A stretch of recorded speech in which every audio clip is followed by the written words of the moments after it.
Hello and welcome to anthropology by Aditi. आज के इस लेक्चर में हम अपने जो होमिनिड एवोल्यूशन को पढ़ रहे थे टॉपिक 1.6 उसी का ये अगला पार्ट है, थर्ड पार्ट है आई थिंक। और आज के इस पार्ट में हम होमो हाइडलबर्जियानेसिस और रोडेशियन मैन की स्टडी करेंगे। अभी तक हमने प्लायोप्लिस्टोसीन होमिनिड्स के बारे में पढ़ लिया, ऑस्ट्रेलोपिथेसीन्स और पैरेंथ्रोपस, और उसके बाद होमो इरेक्टस पढ़ लिया। आज हम ये दोनों स्टडी करेंगे। अब इन दोनों को एक साथ स्टडी करने का कुछ मकसद है हमारा। ऑल्दो हमारे सिलेबस में ये दोनों अलग अलग जगह पर हमें देखने को मिल जाएंगे, बट इनको एक कॉमन कैटेगरी में ही हमने रखा है। इस कॉमन कैटेगरी को हमने नाम दिया आर्केक होमो सेपियंस। इन दो स्पेसिमेंस के अलावा भी आर्केक होमो सेपियंस में कई सारे स्पेसिमेंस आ जाते हैं, लेकिन आपके सिलेबस में दोनों हैं तो हम आज इन्हीं की स्टडी करेंगे। अब इन सारे आर्केक सेपियंस की खास बात यह है कि कुछ कैरेक्टरिस्टिक्स में ये रिजेंबल करते हैं होमो इरेक्टस को, जबकि कुछ कैरेक्टरिस्टिक्स में ये रिजेंबल करते हैं होमो सेपियंस को। तो ना तो ये पूरी तरीके से होमो इरेक्टस कहलाएंगे, ना ये पूरी तरीके से होमो सेपियंस। हो सकता है बीच में कोई ऐसी इवोल्यूशनरी स्टेज आई हो, तो इसीलिए हमने इनको अलग से आर्केक होमो सेपियंस की कैटेगरी में रख दिया। टाइम पीरियड की बात करें तो ये लगभग 1.0 टू 0.125 मिलियन ईयर्स अगो पहले थे, मिडिल प्लिस्टोसीन पीरियड में, and it is marked by a group of hominid fossils which resembled homo erectus on one hand and homo sapiens on the other. अब इन दोनों के हम फीचर्स की बात कर लेते हैं एक एक करके। यहीं पे मैंने इसी पेज पे इन दोनों के फीचर्स लिखे हैं। होमो हाइडलबर्जियनेसिस की बात करें तो इसको हम माउअर जॉ और हाइडलबर्ग मैन भी कहते हैं। अब बेसिक रीज़न इसका यह है कि इसके जो फॉसिल रिमेन्स मिले थे हमें, वो मैंडिबल का पोर्शन मिला था, यानी कि जबड़े का पोर्शन। और माउअर एक जगह का नाम है जर्मनी में, तो उसके बेसिस पे हमने उनको ये नाम दे दिया। लोकेशन देख लेते हैं, in a gravel pit at Mauer near Heidelberg West Germany. ये था। एज इनकी 0.35 से 0.45 मिलियन ईयर्स अगो मापी गई। उसके बाद रोडेशियन मैन की बात करें तो इनका दूसरा नाम ब्रोकन हिल मैन भी है। इनके जो फॉसिल रिमेन हमें मिले थे वो क्रेनियम का एक पोर्शन मिला था। कहाँ पर मिला था?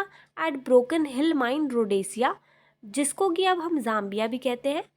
और टाइम पीरियड इसका लगभग 0.2 मिलियन ईयर्स अगो था।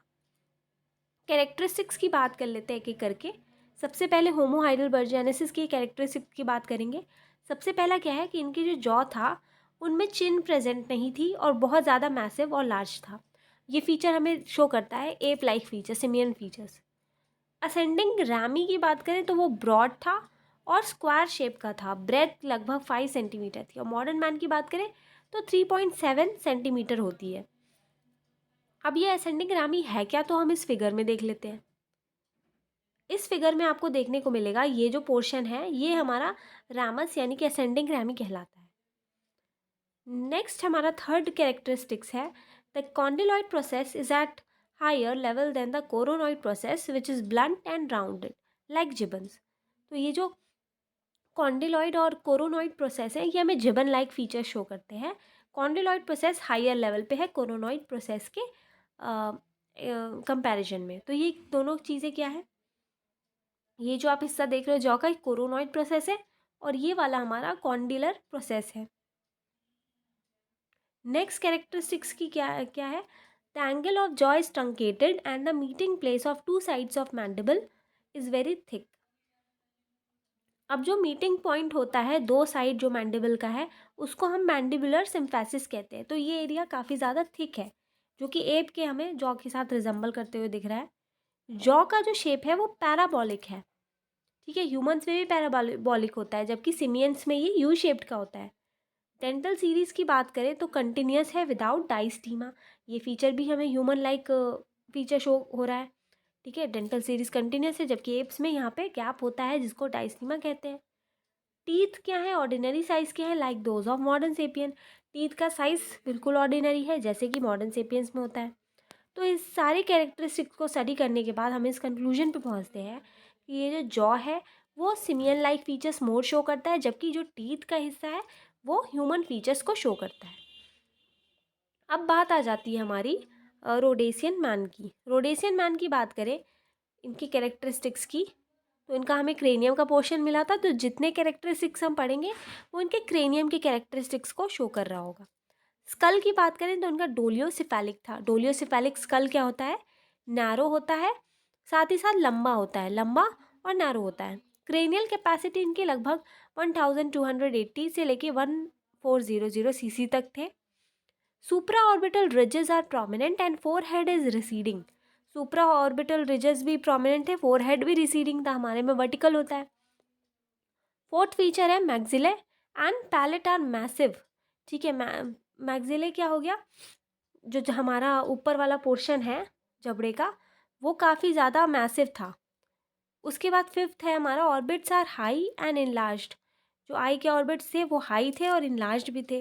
Teeth like those of modern sapiens, teeth जो थे वो मॉडर्न सेपियंस को रिजेंबल कर रहे थे।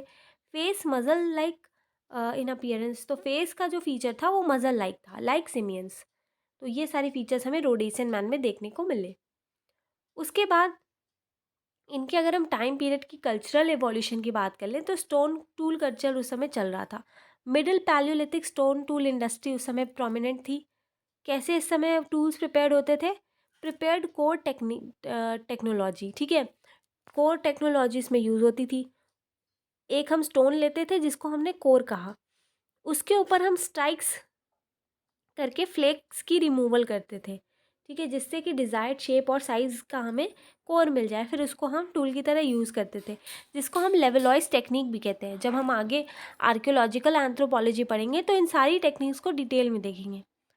इन addition the lower Palaeolithic and Oldowan and Acheulean industry still continue. तो हम ये देखेंगे कि लोअर पैलियोलिथिक जो ओल्डोवान और एशुलियन ट्रेडिशंस थे वो भी इसके साथ ही कंटिन्यू हो रहे थे।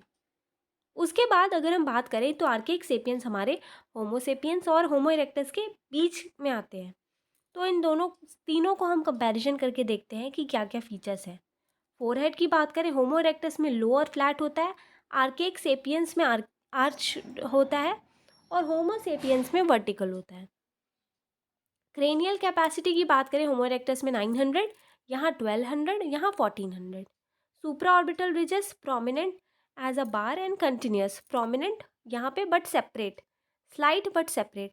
सेपरेट तो हो गया आर्किक सेपियन में लेकिन अभी भी प्रोमिनेंट है। सेपरेट होने का मतलब क्या है कि और जैसे ये सुप्रा ऑर्बिटल रिजेस है ऐसे करके कंटिन्यूस होते थे हमारे एप्स में, बाद में जाके इससे सेपरेट हो गए। उसके बाद ऑक्सीपिटल रीजन यानी कि जो हमारा स्कल होता है उसके पीछे का जो पार्ट है, यहाँ पे हमें एंगुलर देखने को मिलता है। आर्किक सेपियंस में लेस एंगुलर है और रिलेटिवली राउंड हो गया है, और होमो सेपियंस में आते आते बिल्कुल राउंड देखने को मिलता है। फेशियल स्केल्टन की बात करें तो होमो इरेक्टस का फेशियल स्केल्टन काफ़ी लार्ज है, यहाँ आर्किक सेपियंस में भी लार्ज है जबकि होमो सेपियंस में स्मॉल है। पोस्ट ऑर्बिटल कंस्ट्रिक्शन की बात करें तो होमो इरेक्टस में ये चीज़ प्रोनाउंस्ड होती है, आर्किक सेपियंस में लेस प्रोनाउंस्ड होती है और होमो सेपियंस में तो माइनरली प्रेजेंट होती है। नेज़ल अपर्चर की बात करें तो इसमें होमो इरेक्टस में काफ़ी वाइड अपर्चर्स हमें देखने को मिलते हैं, आर्किक सेपियंस में भी वाइड, जबकि होमो सेपियंस में हमें नैरो अपर्चर्स देखने को मिलते हैं।